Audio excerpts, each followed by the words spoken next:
Hi guys, it's me, Teacher Gon. Today, mag-solve tayo ng age problem. Kasi a lot of people find it hard to solve this kind of problem, lalong-lalo na sa mga examinations. At ito yung problem natin. So what we have here, Anna is 4 years older than Bea. So meron tayong dalawang tao dito, which is Anna and Bea. 5 years ago, the sum of their ages was 26. How old is Anna now? Ngayon, sa mga ganitong klaseng problem, usually, nag-create ako ng table. Pero pagdating sa mismong examination, it's up to you if you want to create a table. Kasi ang gusto ko kasi, organize yung solution o yung information na meron ako. So dito sa table natin, as you can see, meron tayong pangalan ditong Bea and Anna. Unang-unang kailangan nyo gawin is to know sino ba mas bata. Is it Anna or Bea? Based sa ating statement, Anna is 4 years older than Bea. So as you can see, si Bea yung mas bata. And ngayon, sir, ano magiging purpose ng second column natin dito? Ito ngayon ay yung present age natin. Paano ngayon natin i-represent yung age ni Bea and Anna sa present age? Since si Bea ay yung mas bata, I would go with Bea as X. Siya yung magiging basic, pinaka-basic natin sa dalawang to. Sir, what about sa age naman ni Anna in the present? Since sabi dito, Anna is 4 years older than Bea, since Bea is represented by X, we will represent also Anna as X, pero meron tayong plus 4. Sir, bakit po? Dahil she is 4 years older than Bea. Ngayon, okay na tayo sa present age. What about the third column? Pangalawa niyan, usually yung mga problems natin, it's either it's either future or past age. Ngayon, paano natin malalaman kung future or past age? Puntahan natin yung next statement. Sabi rito, 5 years ago. So, ano ibig sabihin nun? Ibig sabihin nun, we're talking about the past age.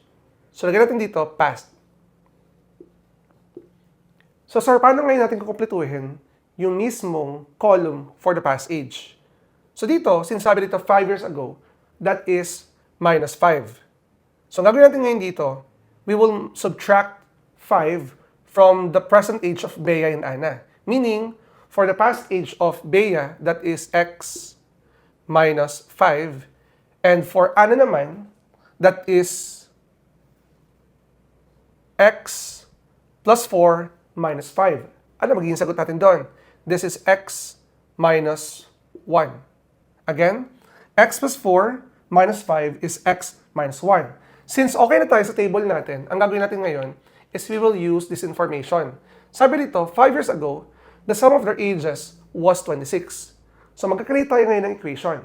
Sir, paano po? We will add the past ages, kasi the sum of their ages, X minus 5 plus X minus 1. At sabi doon, yung sum nun is equal to 26. So, recap lang tayo. Ito yung past age ni Bea, 5 years ago. Ito naman yung past age ni Anna, 5 years ago. And then, that is equal to 26. Ngayon, combine natin ng like terms. We have x and x. That would be 2x. Tapos, meron tayong negative 5 minus 1, that is negative 6, is equal to 26.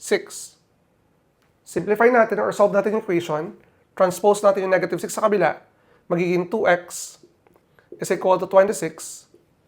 This will become plus 6. So we have 2x is equal to 32.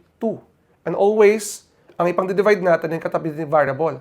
So this is divided by 2, cancel natin to. We have now x is equal to 16.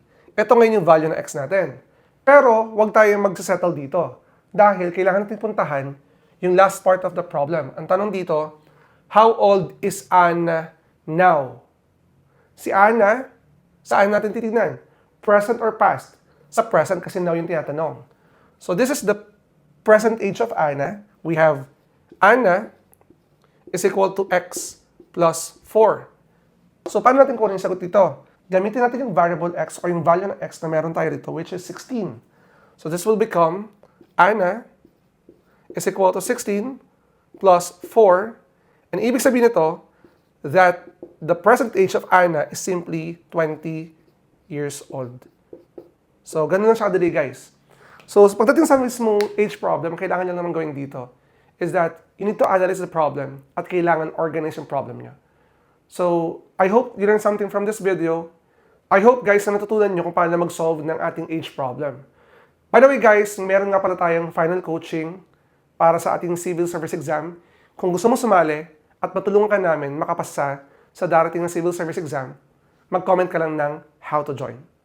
That's it, guys. Bye-bye!